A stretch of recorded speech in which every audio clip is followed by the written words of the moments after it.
Hello, everybody. I'm Sanghamitra. I'm going to talk about NLP classifiers, models, and metrics, and go into some details into how we use natural language processing in the industry.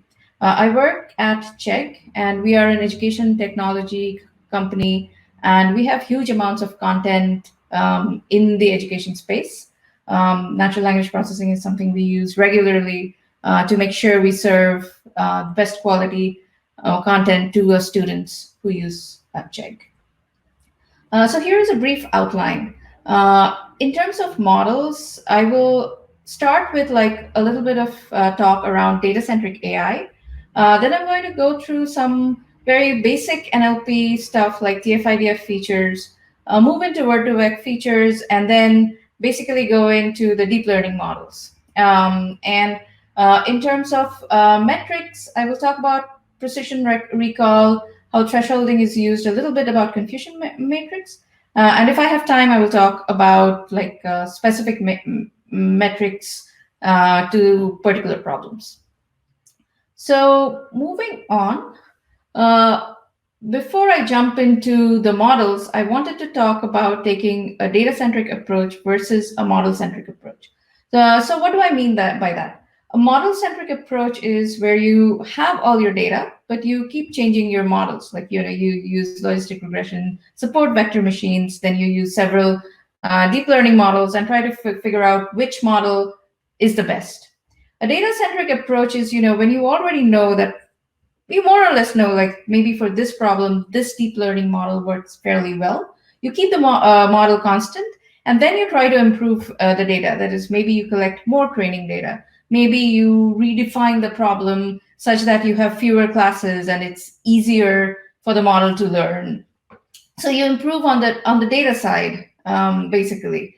And what we've seen in the past, I would say in the past decade or so, is that the data-centric approach almost always wins.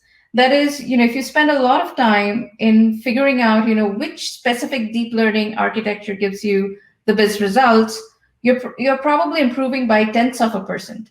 However, if you invest more time in improving your training data, you will get several tenths of percents improvement in your performance. And typically, like in the industry, we are very limited by the amount of time we have. We have to deliver in like 6 months or a year, like a very high quality model. And so investing a good amount of time on getting good quality data and define your problem wins a lot of the time.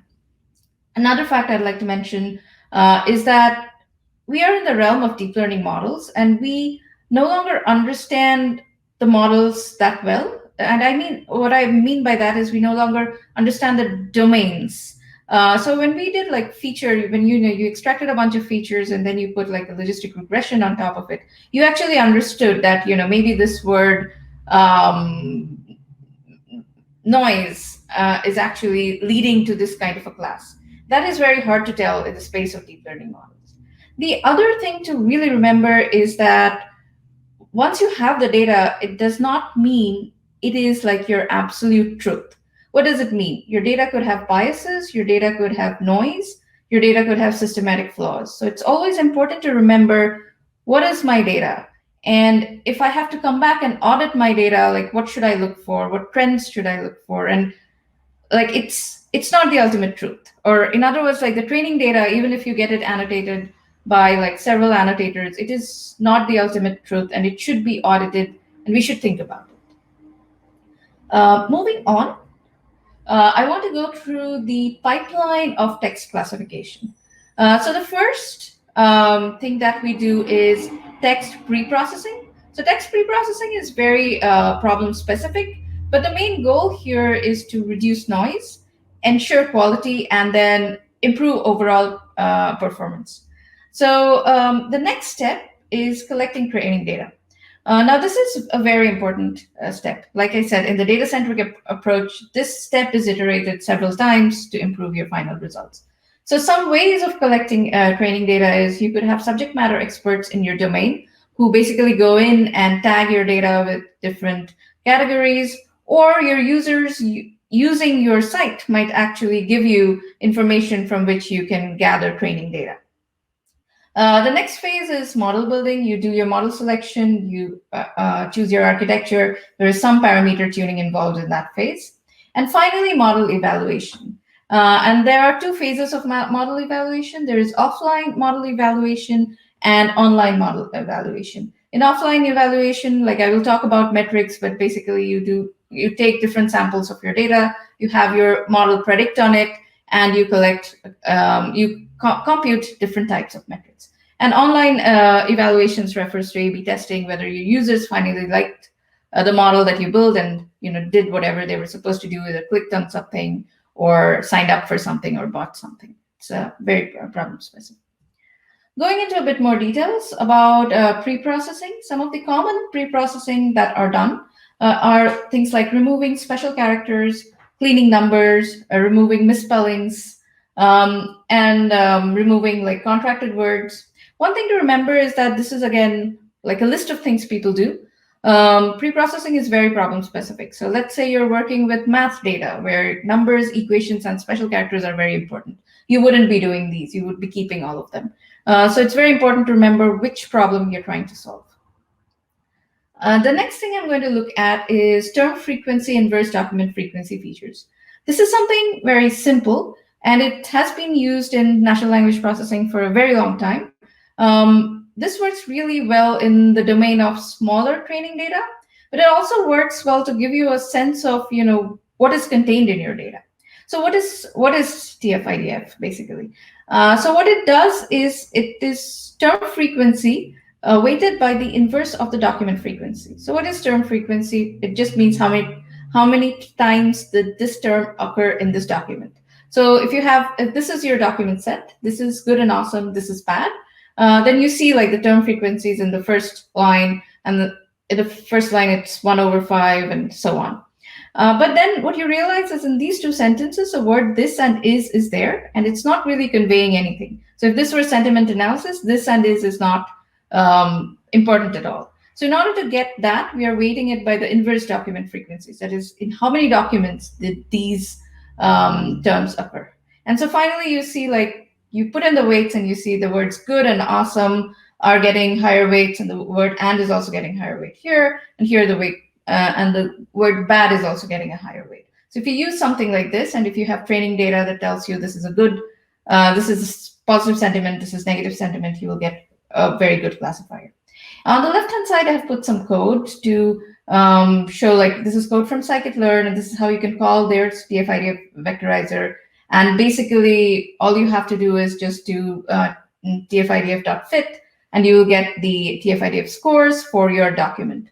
Some important or parameters here are n-gram range. It doesn't need to be for words alone. It can be for bigrams, diagrams, and so on. It's also important to remember the more you increase this number, like if you make the range from 0 to 5, the higher your vocabulary space would be, and it would be like a more heavier model.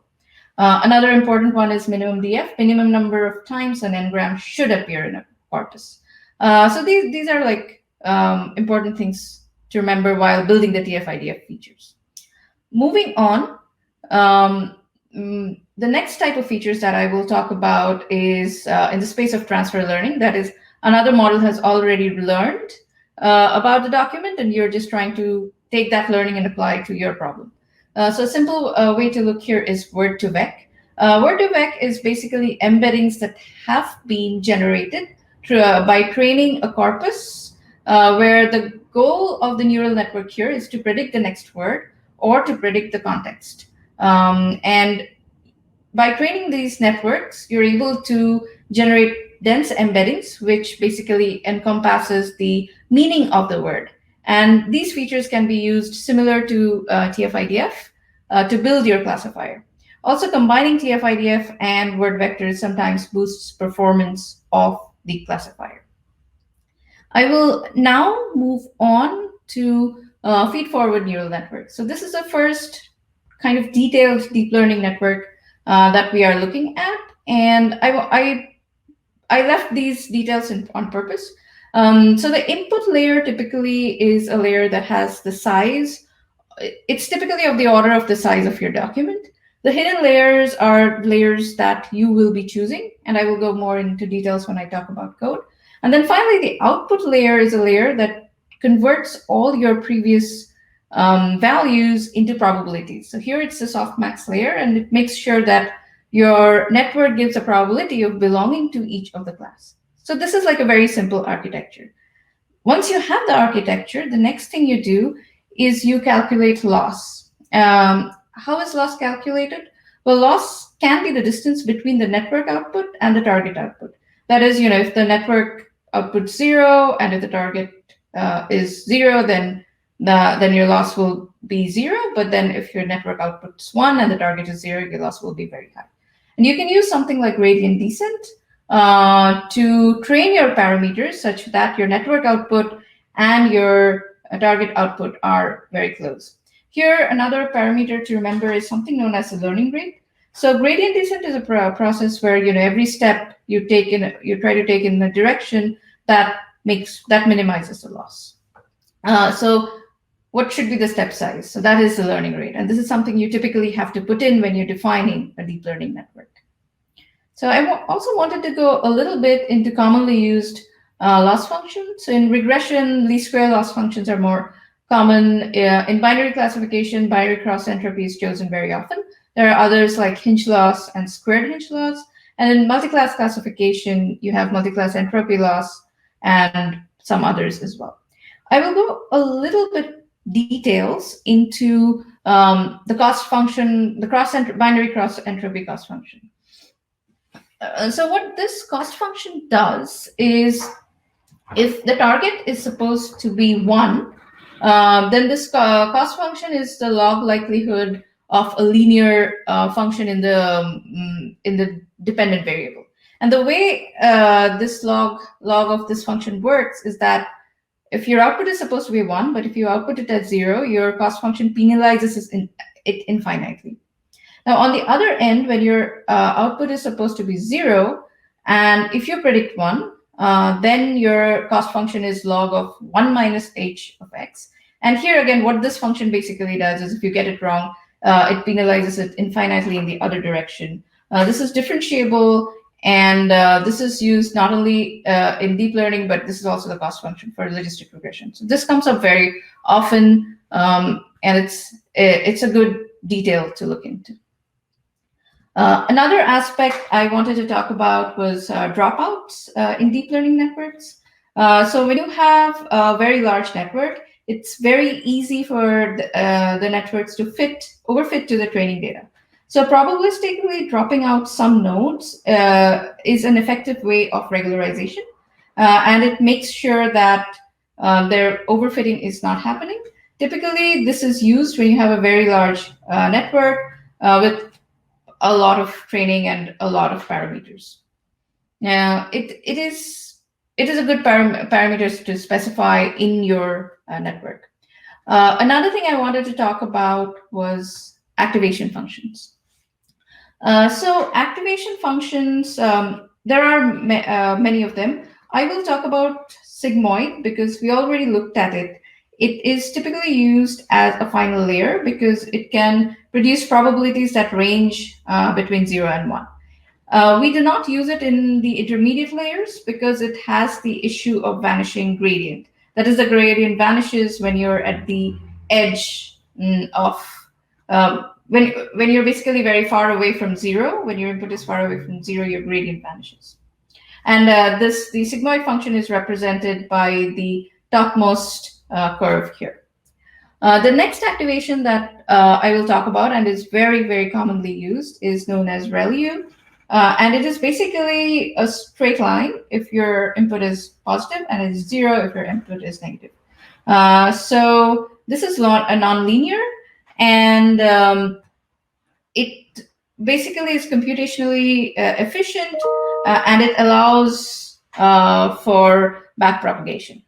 But the main issue with ReLU is that when the input approaches 0, or when the input goes to becomes negative, basically you're in the zone of vanishing gradients.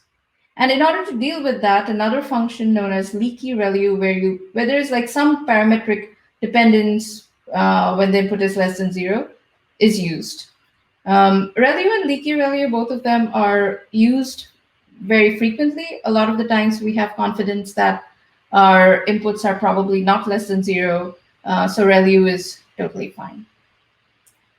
The next thing I wanted to look at is I want to look at some code just to give a sense of how do we build a sentiment classifier in natural language processing using what we have learned so far.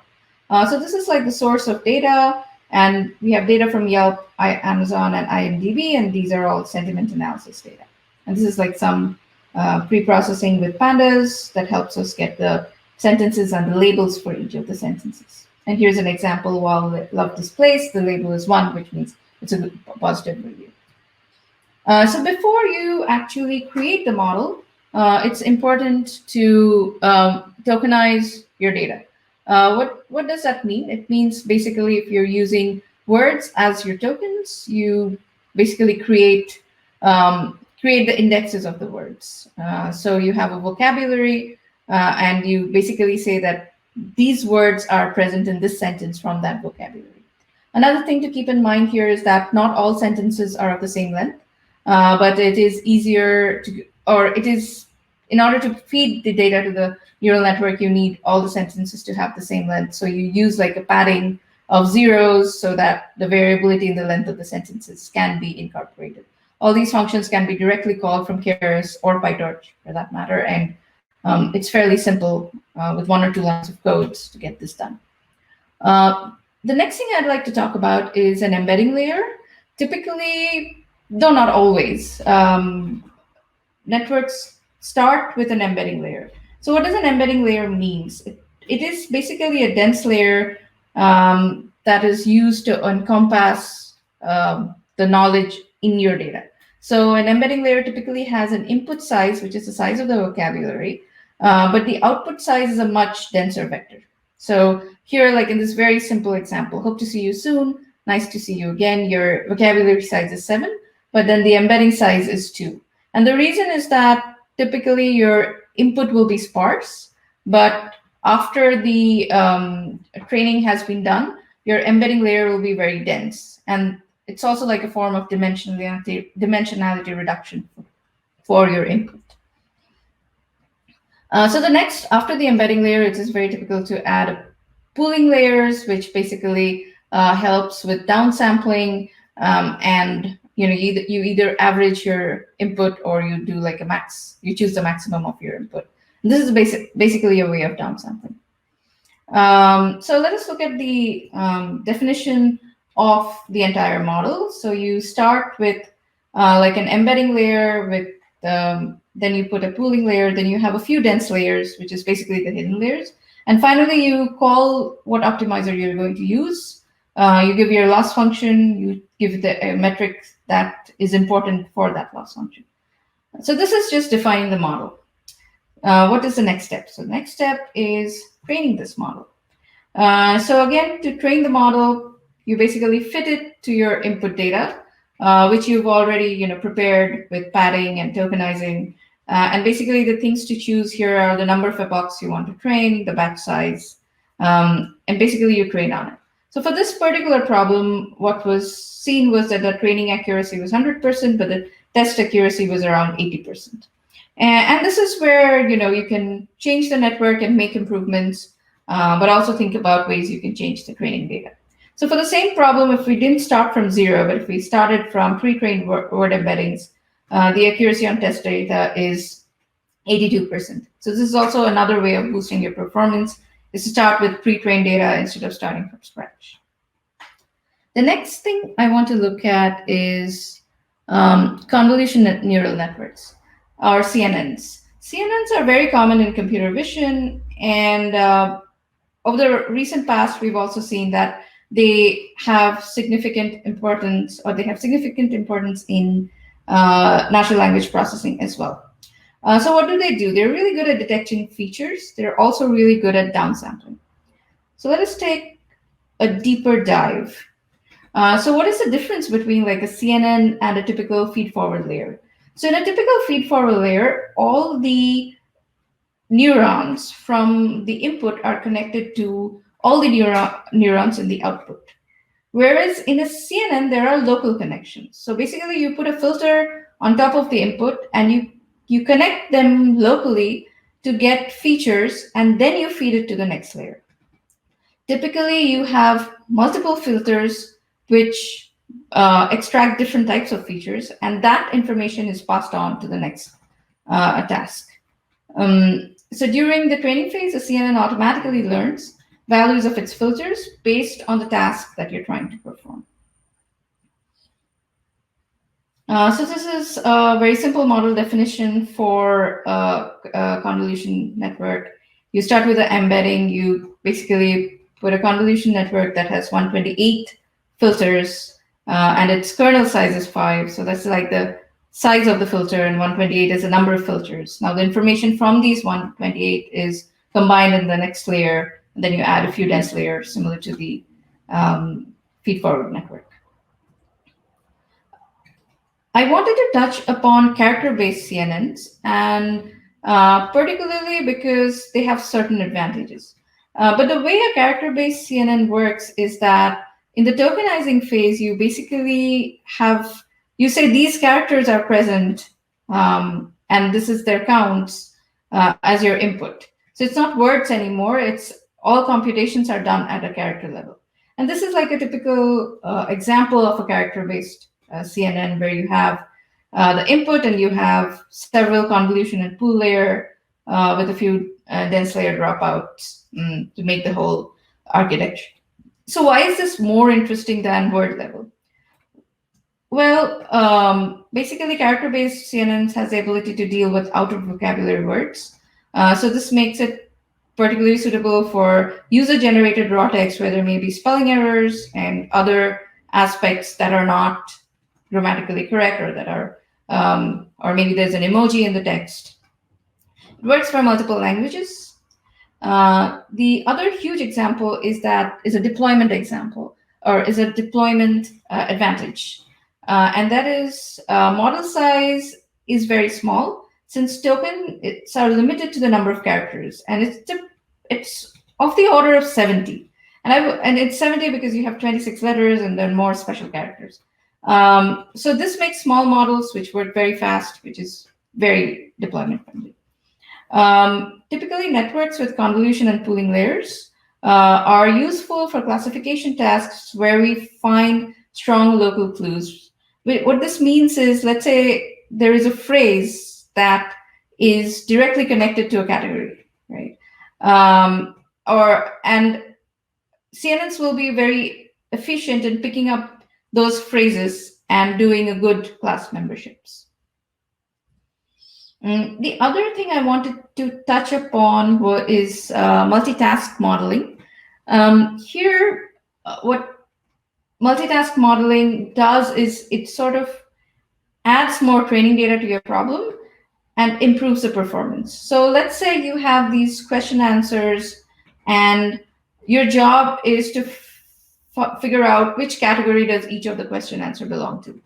So if you think about it, in like news or so let's say in education data, like, does this question answer belong to physics, or does this question answer pair belong to chemistry?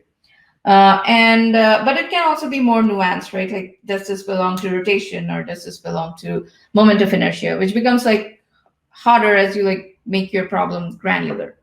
And it's possible that you don't have enough training data in each of the categories. So to enhance this, you can add another task which says, given a question, predict the answer, and then compute the similarity between the question and the answer. And so that task basically makes sure that the text from the question and the answer is similar, and you model it along with your classification task. What does is that this boosts the performance of the classification task just by taking this training data, which is a question answer pair, because information is encoded in the fact that this question has this answer. So this is like a good way. If you have additional data, this is a good way to learn from language itself and boost your performance. Next, I will move on to performance metrics. So this is very important if you want to know if your model is good enough. And you do, because you don't, even before doing any A/B test, you want to have the confidence that the current model has some required accuracy or some required metrics that they have passed. So one of the simpler things to look at is precision, recall, and accuracy. So precision, what does this mean? This basically means is that what percentage of the positive class is actually positive. So here I'm looking at basically a binary classification, and we're calling it two classes. One is positive, one is negative. And here TPN refers to true positives and FP refers to false positives. So that is like a good question. What percentage of the positive class is actually positive? The next question is what percentage of the positive class gets captured by the model? And this is recall, like, how much of the results are you actually tagging correctly? Not necessarily correctly, but how much of the results are you tagging? And then accuracy is like a combination of both of these, and it's like, what percentage of predictions are actually correct. And why is it important to like break this up? It's important to break this up because which metric you will optimize for is very problem specific. For some problems, precision might be very important. So it might be the case that you don't need to get all of the cases that belong to a particular class, but whatever you get should have high accuracy. And this would be the case in a system where you don't have any human in the loop. So whatever result your model produces directly goes into whatever product you're creating. In that case, if the user sees the results of your model directly, it should have high accuracy, or it should have high positive class. Recall is a case where when you tag something as one class, it doesn't necessarily have to be correct, but you tag as many as possible. One example for this is, let's say someone was committing some kind of fraud in your site, and you had like humans to actually look through the data and detect if this was fraud or not. But again, like it's not scalable, right? Your humans cannot go through all of your data. So what you can do is you can build a model with high recall, which basically says, picks out maybe 25% of your data, and then humans go through 25% of your data and pick out the 1% that's actually fraud. And so typically high recall is really useful in spaces where there's a human in the loop. Accuracy is tricky because let's say you're building a spam detector, and there your class that's important is whether data is spam or not. But typically 1% of your data will be spam. Well, we'd hope. And in that case, if you predict that all your data is not spam, your accuracy would be very high, but still your model would not be a good model. So it's important to remember that accuracy is not the end of the story. Another important concept here is thresholding. So a lot of the times we don't have the luxury of getting more training data. We just have to deal with the data that we have. And what we realize is there is part of the data for which the predictions are not of a very high quality. And then for part of the data, the quality is pretty high. So how do we get that? So very often your model will give a probability of belonging to a certain class. And when the model gives you high probability of belonging to a class, then there is higher confidence in it. But the model might say, okay, there's 0.5 probability of belonging to this class when you're doing a binary classification. And in that case, basically the model is saying, I don't know what the class is. So you could have a decision threshold of 0.3 to 0.7, which is the zone where the model is not confident. And you basically say that I cannot give you an answer for the data in this space.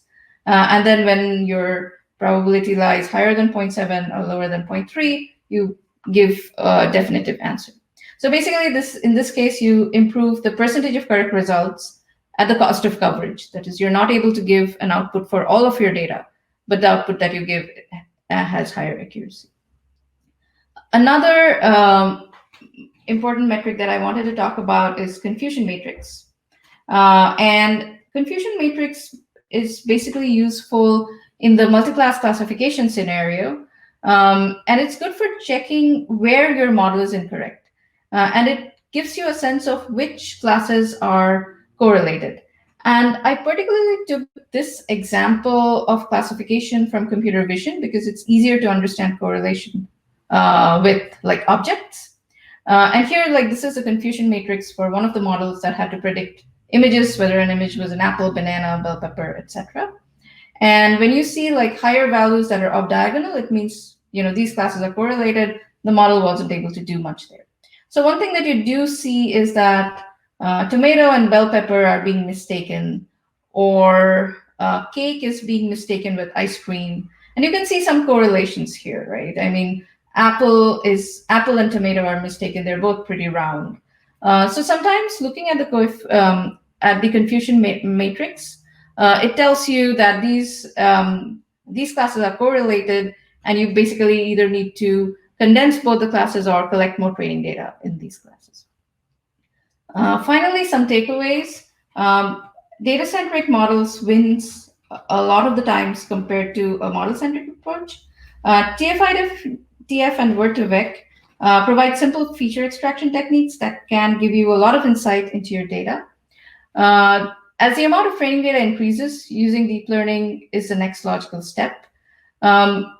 It is important to determine which metrics are important before you start your project. Like, what am I optimizing for? So go through like the list of metrics that are there, but also you might have to create custom metrics for your particular problem. That's it. Thank you.